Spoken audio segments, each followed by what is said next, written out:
কুমিল্লায় দূষিত বর্জ্যের কারণে হুমকিতে পড়েছে কৃষকের ফসলের জমি, বিলুপ্তির পথে খালবিলের দেশীয় মাছ।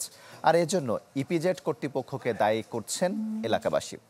আর সংস্থাটির আঙুল কুমিল্লা সিটি কর্পোরেশনের দিকে।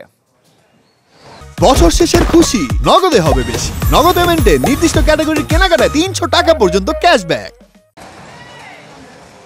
কুমিল্লা সদর দক্ষিণ উপজেলার উপর দিয়ে বয়ে চলছে ইপিজেডের দূষিত সব বর্জ্য, সাথে আছে সিটি কর্পোরেশনের পৌর আবর্জনাও।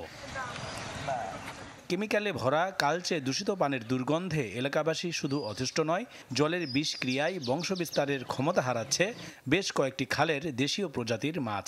অনুর্বর হয়ে ফসলি জমি হচ্ছে পতিত।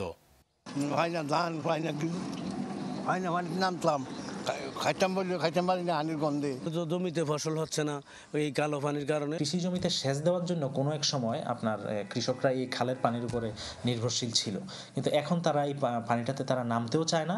এবং আমরা দেখছি, আমি নিজেই দেখেছি যে যারা এখানে নামছে তাদের বিভিন্ন স্কিন ডিজিজ, বিভিন্ন ধরনের স্কিন ডিজিজ এখানে আমরা দেখছি। কুমিল্লা ইপিজেডের দাবি, নিজেদের উৎপাদিত তরল বর্জ্য পরিশোধনের জন্য 2015 সাল থেকে চালু আছে ইটিপি।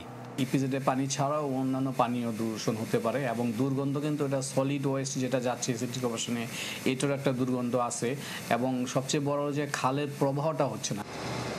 কিন্তু সেই পরিশোধনাগার কার্যত অচল।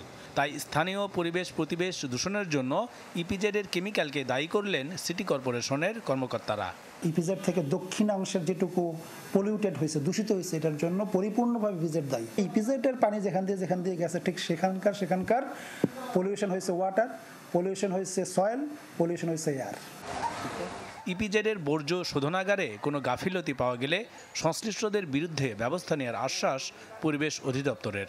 এই সকল গ্রামের যে পানি স্যাম্পলগুলো আমরা কালেকশন করে যদি এখানে বর্জ্যের অস্তিত্ব পাওয়া যায়, তাহলে এর সাথে সংশ্লিষ্ট যে প্রতিষ্ঠান আছে প্রতিষ্ঠানের বিরুদ্ধে আমরা আইনগত ব্যবস্থা গ্রহণ করব।